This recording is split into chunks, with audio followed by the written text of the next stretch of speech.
आज जानते हैं कमलनाथ सरकार ने 15 महीने में क्या क्या किया। सबसे पहला काम उन्होंने जो किया वो किसानों की कर्ज माफी का किया। 27 लाख किसानों की कर्ज माफी की। ये मैं नहीं कह रहा हूं, कृषि मंत्री कमल पटेल जो कि भारतीय जनता पार्टी के विधायक हैं, कृषि मंत्री हैं, उन्होंने विधानसभा में लिखित में इस बात को स्वीकार किया कि कमलनाथ सरकार ने 27 लाख किसानों का कर्ज माफ किया।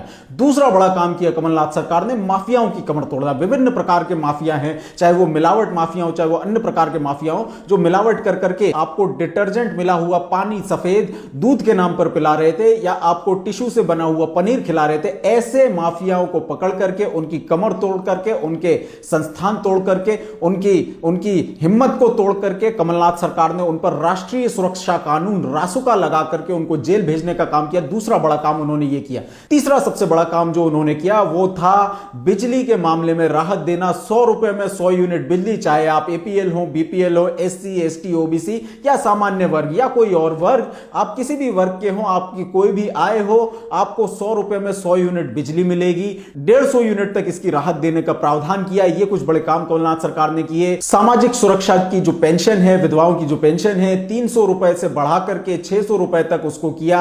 मेट्रो के पिलर खड़े कर दिए। भारतीय जनता पार्टी की सरकार 15 साल से कह रही थी हम मेट्रो चलाएंगे, कमलनाथ जी ने आते ही मेट्रो के पिलर खड़े कर दिए। भारतीय जनता पार्टी की सरकार ने उस काम को पूरा नहीं कर पा रही है। खाद्य सुरक्षा कानून के तहत जो गरीब परिवार हैं, 1 करोड़ 17 लाख परिवारों को उन्होंने 4 किलो दाल हर महीने देने का काम किया।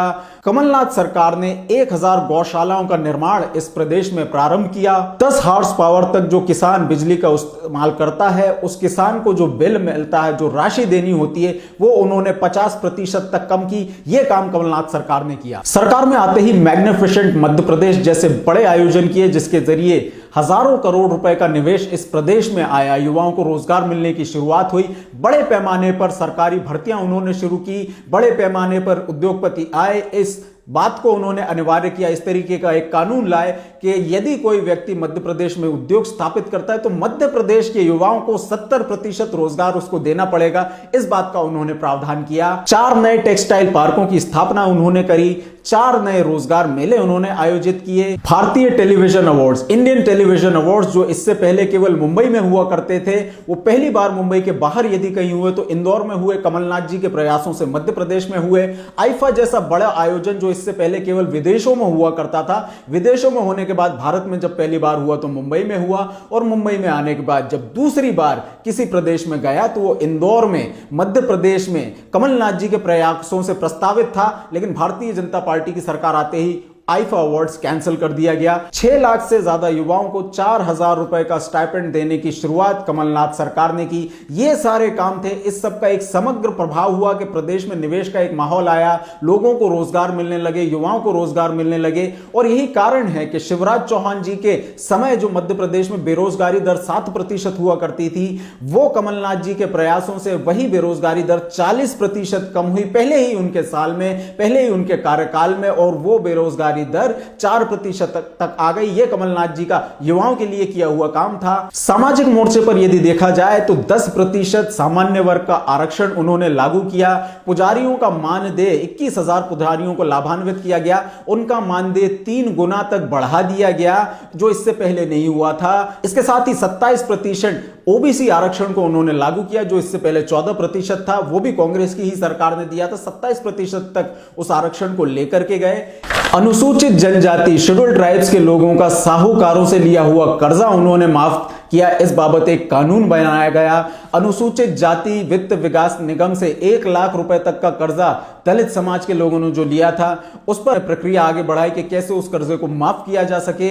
वंदे मातरम को नए स्वरूप में प्रस्तुत किया गया। देशभक्ति की भावना जागृत की गई। अतिथि विद्वान, अतिथि शिक्षक, आउटसोर्स और सभी तरीके के जो अस्थायी कर्मचारी थे, उनको स्थायी करने के लिए एक कमेटी का गठन किया गया। उस कमेटी के रिपोर्ट के आधार पर आगे जाकर के इन सबको परमानेंट होना था, लेकिन भारतीय जनता पार्टी के लोगों ने सरकार गिरा दी। और कई सारे काम किए उन्होंने, जैसे शहीदों का स्मारक उनके गांव में बनेगा, ऐसा एक अभिनव प्रयास उन्होंने किया। खिलाड़ियों के लिए यदि अंतरराष्ट्रीय प्रदर्शन करके वो मेडल लाते हैं तो 5 करोड़ रुपए तक की धनराशि उनको देने का प्रावधान किया गया। पंचायत प्रतिनिधियों की विकास राशि बढ़ाई गई। पुलिस कर्मियों को साप्ताहिक अवकाश दिया गया। आशा कार्यकर्ताओं की प्रोत्साहन राशि बढ़ाई गई। तेंदुपत्ता की प्रति बोरा की राशि 25% तक बढ़ा दी गई। निषाद जयंती, केवट जयंती, एकलव्य जयंती और मूल निवासी आदिवासी दिवस पर छुट्टियां आयोजित की गई। लेकिन भारतीय जनता पार्टी के वो लोग जो इस सरकार को अस्थायी करना चाहते थे, वो लोग जो माफिया से मिले हुए थे, उन्होंने मिलकर के माफियाओं के साथ मिलकर के इस सरकार को गिरा दिया। और भारतीय जनता पार्टी के लोग जब सरकार में आ गए तो जनता से उन्होंने नाता बिल्कुल तोड़ लिया। सारी योजनाओं को बंद कर दिया गया, कर्ज माफी बंद कर दी गई, 100 रुपए में मिलने वाली बिजली बंद कर दी गई, माफियाओं के खिलाफ अभियान को बंद कर दिया गया।